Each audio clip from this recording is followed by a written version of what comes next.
Okay, so now that you have a little bit of a primer for what kind of things to expect out of ZBrush, I want to go ahead and actually export some assets from, in this case, 3ds Max, but it'll work the same way with Maya.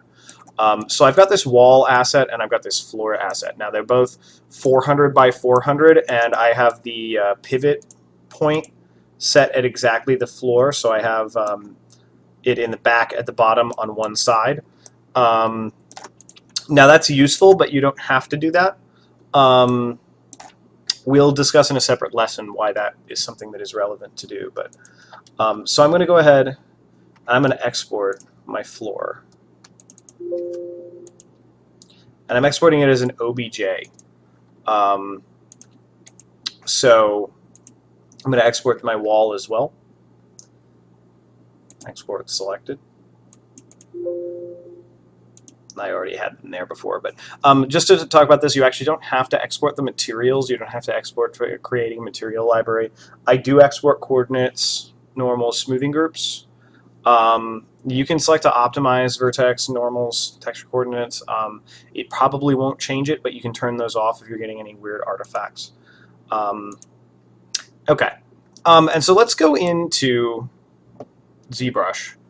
And let's quickly mock up some cool features for these pieces. So, okay, so the first thing I'm going to do is in my tool panel, I'm going to go to import. I think the first thing that I'm going to do is I'm going to select my wall, because I think that one is a pretty easy one to do. So then I'm just going to drag out my wall. And it doesn't matter exactly how I drag it out. Then I want to hit T so I can edit it. I can hit F to focus on it, and then I can rotate around to get an idea of where it is. And okay, and so I want to do a few different things to this piece. And one thing that I know that I'm going to end up doing is I basically want to make it that there's kind of a little bit of a trim at the top and the bottom. And then I'm going to make it kind of like a stucco looking pattern on the inside sections. So because I know that that's what I'm planning on, I'm going to go ahead and make a couple of masked off sections. So I'm going to mask a section at the top. Then I'm going to mask a section at the bottom. Let's see. Now you'll notice something weird is going on, right? And actually that's because our model doesn't really have any geometric complexity right now. So let's go ahead and actually give it some, because like right now I'm actually just trying to mask it, and I can't really do much with it because there's no geometry here. So if you want to know how much geometry you're with, you can hit the draw polyframe or Shift F.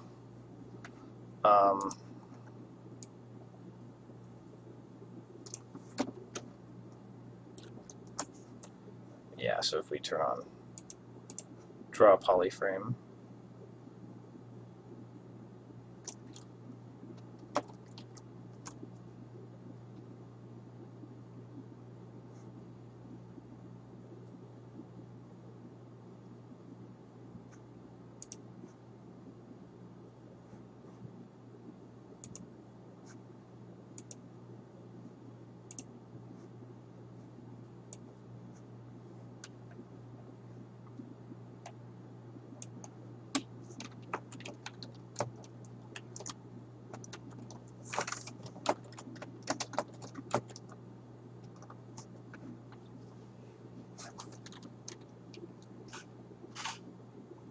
I'm going to edit this out of the video. Apparently I hit Control F.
So if you need to,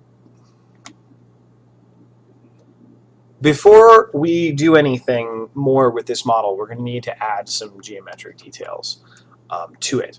And now there's a few different ways we can do that. Let's go ahead and turn on our line fill, which is draw polyframe, which you can also turn on by holding Shift F. And that'll show us just kind of a line drawing of where our edges are. Now, one thing in ZBrush is that it's extremely important to have even topology on objects. So one of the things before we go any further is I want to go to unified skin. Now I'm going to change this down to a low resolution, and I think the resolution 16 will work fine. And I'm going to set a smooth of 0. Now what that means is it won't try to smooth any of the pieces together. But so then I'm going to go ahead and make a unified skin. And it's actually going to create a new polygon model. And so if I click on that skin wall, then you'll notice I have all these subdivisions here. And the model is basically the same as the model that I had before, with the exception that it now has an even structure of topology for me to work with. So now what I want to do, I'm going to hold down Shift and drag outside of the model so that I can get it to align exactly with my view. Then I'm going to go to my geometry panel. I'm actually going to hit divide. Oops, undo. I'm going to hit divide twice without smooth on. And then I'm going to turn on smooth, and I'm going to divide it a couple more times. And so what I get is basically I've got kind of this soft edge thing going on here. Okay, so now that I have something to work with, I'm going to hold down Alt, click and drag in the outside of the canvas, and then release Alt. That gives me the ability to zoom. Then I'm going to focus on this here.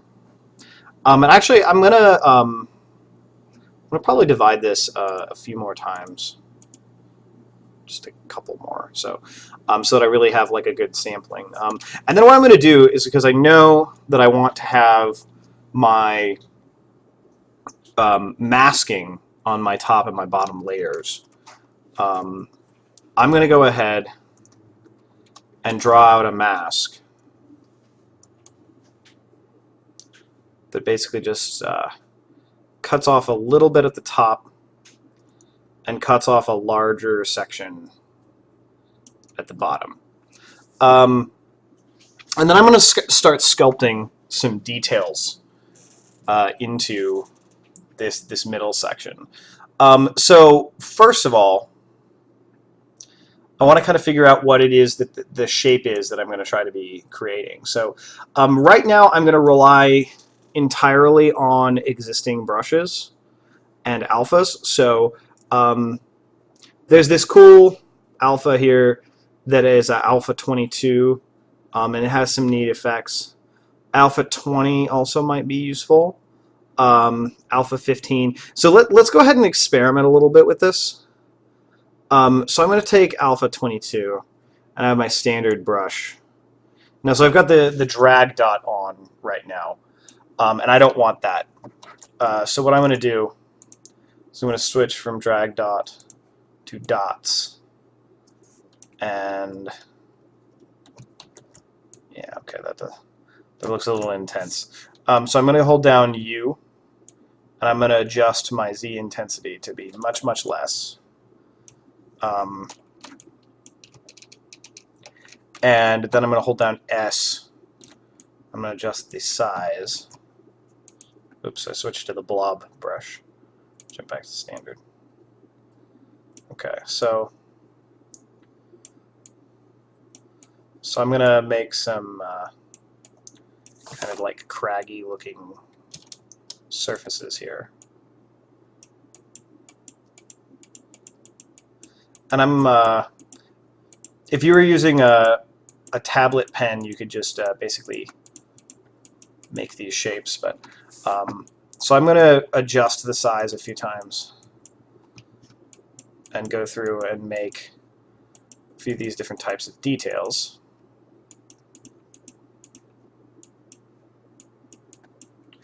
And so I'm primarily focusing on one side of this. Now there will be some effect on the other sides if I'm not being too careful. Like I'll probably get some stray areas. But I really, for my purposes, I only care about the front side of this for the most part. So let's see. Now I can go.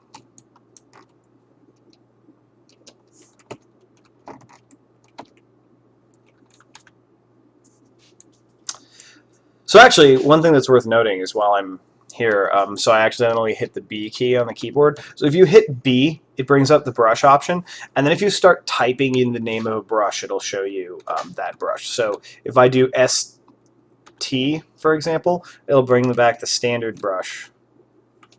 And then the same is true with any of the other types of brushes. So I put C. And then if I were to put CT, then it'll bring up the clay tubes. And actually, I might want to mess with clay tubes a little bit. So I'm going to add a little bit. Hold down S, reduce my draw size, and then hold down U, reduce my Z intensity. And I'm going to make a few kind of clay tube shapes, patterns in this wall, and then something that I want to keep an eye out for is making kind of specific details where I can. So one thing that is often a good idea to do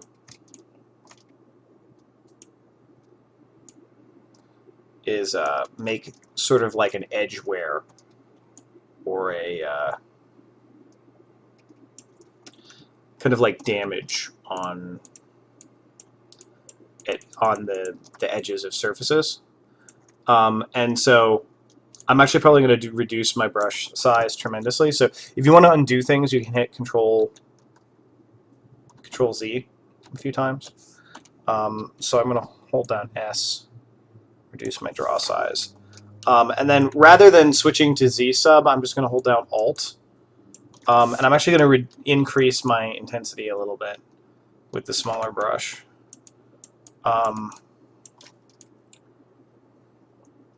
So it'll give me the option to like kind of carve into the corners of this surface a little bit.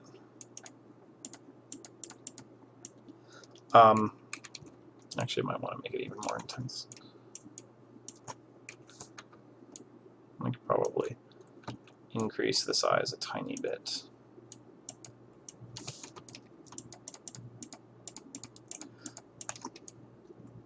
Now, clay tubes is good for this because clay tubes tends to look kind of chunky. I actually want to make it look like the focal shift is more concentrated in the middle, so it'll look like it's making more heavily recessed shapes.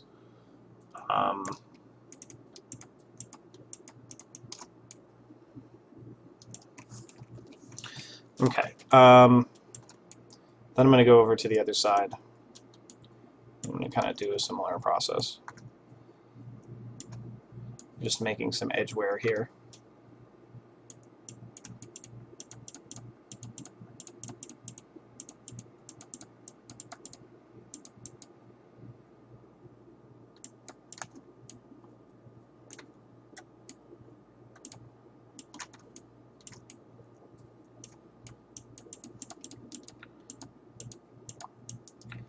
And we're just trying to get some slightly more specific details here.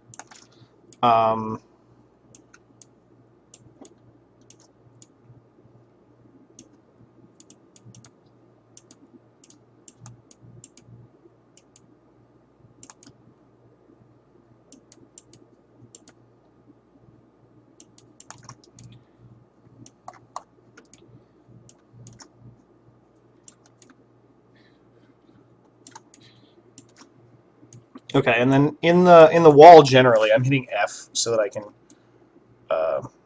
zoom out and get a better idea of what it looks like.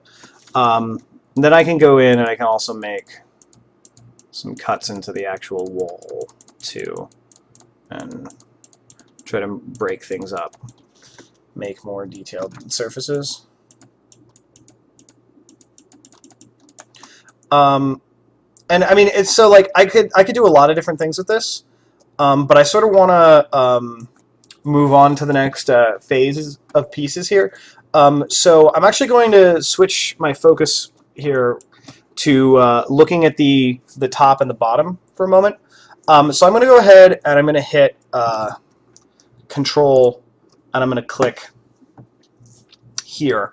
Now, there's a few different ways you can handle creating shapes like this, but I know there's a really, really neat tool that I want to introduce you guys to, which is actually called Projection Master.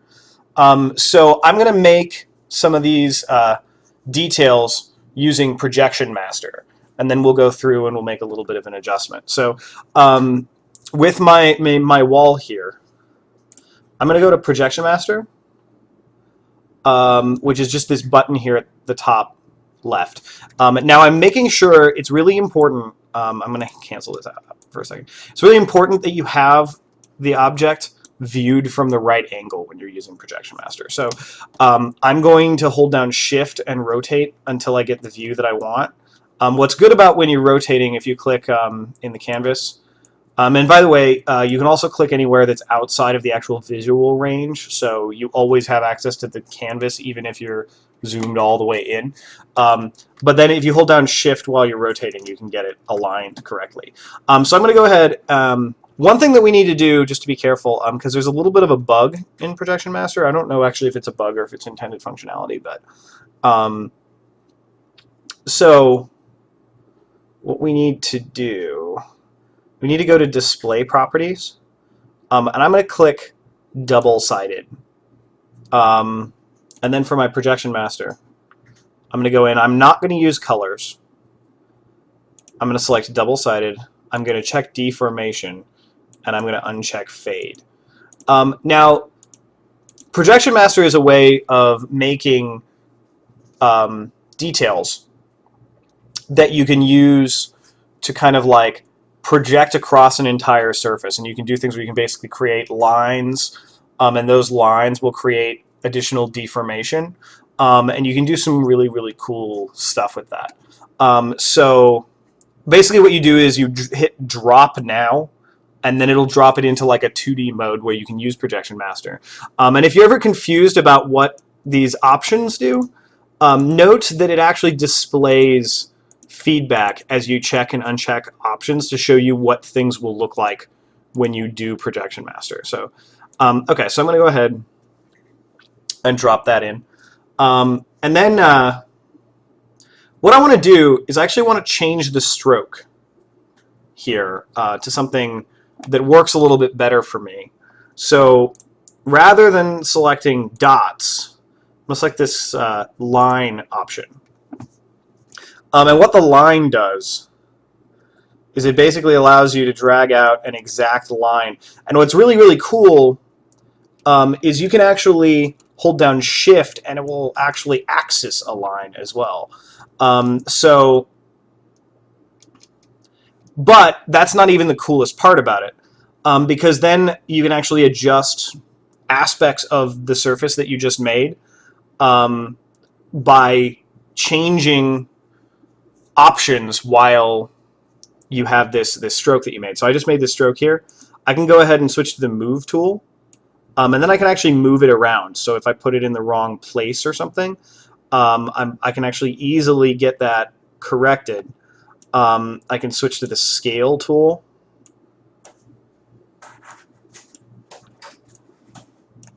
Oops, looks like I scaled that too much. Okay, so yeah, I can use the Move tool. I can move it around. One thing I can also do is if I hold Shift S, I can actually make a copy of a stroke, and I can drag it out into another spot. And then I can go in and let's say I'm going to make another stroke here. So I'm going to make a small inside stroke. So I'm going to reduce the size of my brush.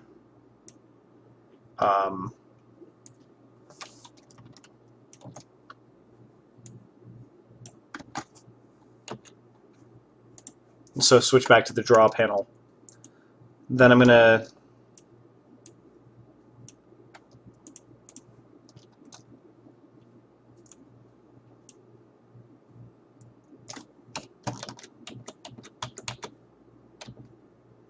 oh, actually, I was actually only changing the stroke that I had already made.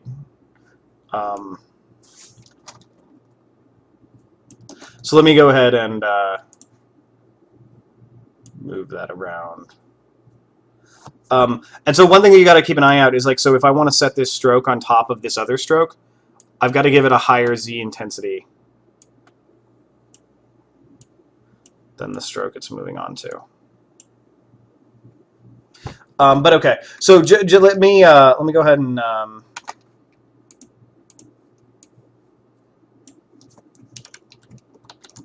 let me make a few more of these here. So I'm going to do slightly larger stroke here. I'm actually going to reduce this size there, so I'm going to reduce the draw size. Switch to the move tool, kind of nudge it a little bit, get it where I want it to be.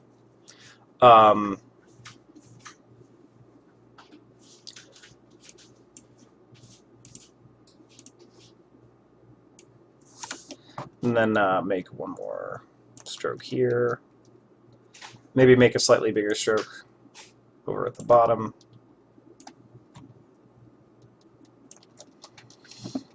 Okay. And then what I can do is I can go back to Projection Master either by clicking the Projection Master button or going to hit G on the keyboard. And then I can pick up now. And then that will actually take that projection I made and turn it into a geometric detail that goes all the way around the mesh. So with some really simple features here, I can do some pretty interesting stuff. So let's go ahead and make some additional feature changes here. Actually, I probably don't need the wireframe anymore, so I can go ahead and zoom in here. So now, because I want to make a different kind of pattern on this part of the mesh than on the part that we already sculpted, I'm going to go ahead and use another cool tool called the, let's see, where is it here?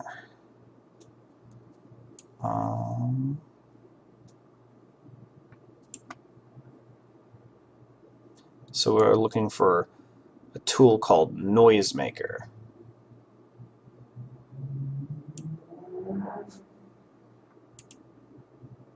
So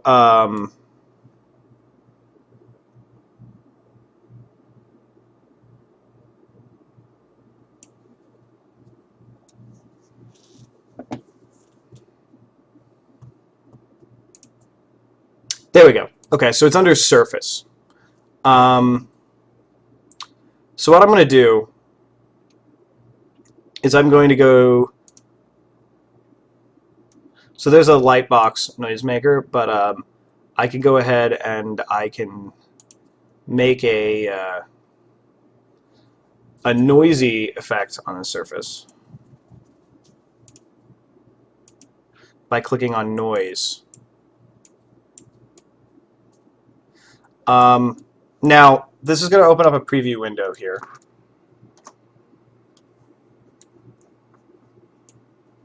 And so here's what's really cool about this. So noise is not usually something that looks like it would be super useful, right? So you're looking at the shape here, and it's a little weird, it's a little bit funky. Well, what's cool is you can start adding points on this noise curve. And as you add more and more points, it starts to create more interesting shapes for the noise that you're creating. And the more extreme that you make it, the more you'll get into situations where you're essentially creating like an infrequent pattern. And then you can adjust the tiling, so you can say have it tile more. You can adjust its scale in different axes. You can adjust its offset, but no, let's not do that.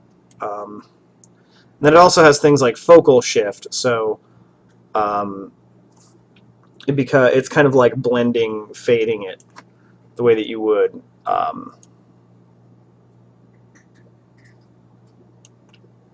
with a normal brush tool.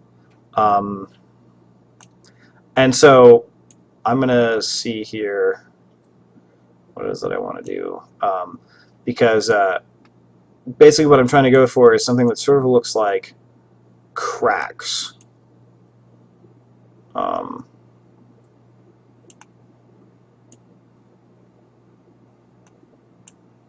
Kind of like indentions.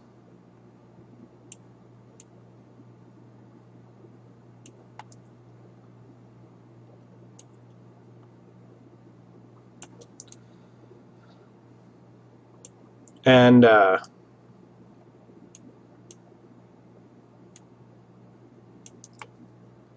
can go ahead and I can hit OK, and it will show me a preview. But I can edit it if I want to, like if I'm not terribly happy with it.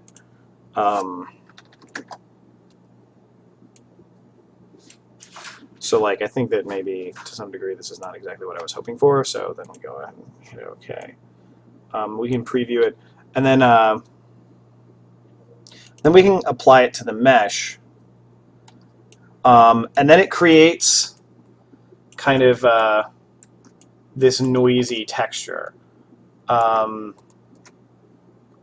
And it's a little hard to see here, so we might need to make some adjustments. But yeah, so, and that's something that you can do to add kind of procedural noise to surfaces, and then you can go in and make your own sort of hand-authored edits. But I'm thinking there's a couple of things here. I need to add a few more subdivisions. So I'm going to go into geometry. I'm going to actually add on smooth. I'm going to hit divide.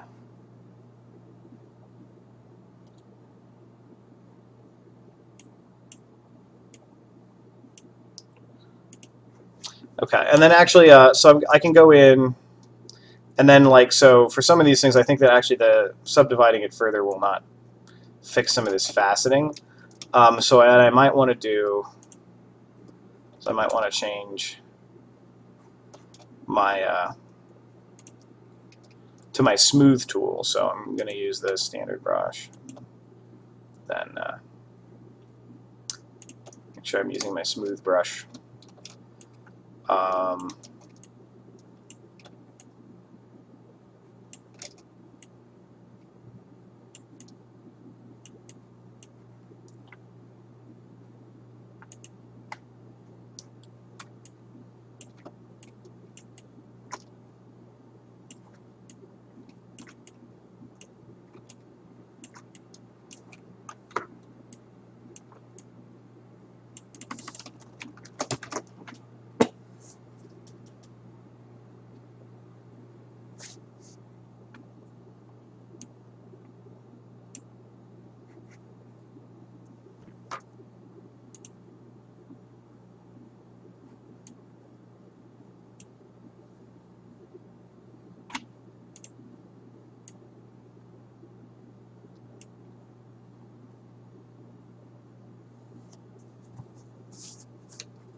Okay, so this is just a really rough idea of how to get something started by making a wall mesh. So I'm actually going to go ahead and I'm going to save this. And there's a few ways that you can save this. One of them is you want to go to File, Save As. And this is usually a good idea because it saves a ZBrush project file. And I'm going to call this Wall Project. I'm going to save it. But then the other thing, and this is something that you're doing when you're going to export assets, is so I can go ahead and save as, and this will be the skin wall, which is actually just the tool that I was using. And so a tool, it's sort of hard to explain at first, but basically individual models are essentially tools. And there's nothing wrong with saving out an asset as a tool. I mean, in fact, usually if you save just a 3D model, saving it as a tool is totally fine to do. For ZBrush projects, if you save a project file, it's going to save your tools and all kinds of other ZBrush settings that are related to it. So if you're just doing sculpting, you can focus on tools primarily.